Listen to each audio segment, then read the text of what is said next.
guys, for today's video, dried fruits and veggies snacks.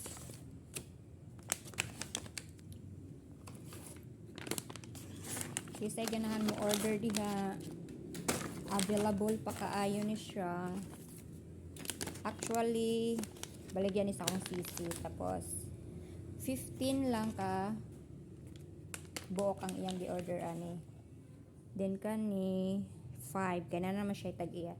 So kung napay ganahan mo order, PM lang mo for only 130 pesos. Sulit na siya, nindot jud kayo, di kamahayan.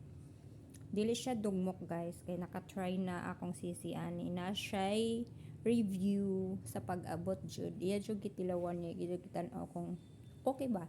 Nice po diyang packaging guys, oh. Sulit. Packaging pa lang. Yummy na. Yeah. Bye. Thank you for watching. Order na mo.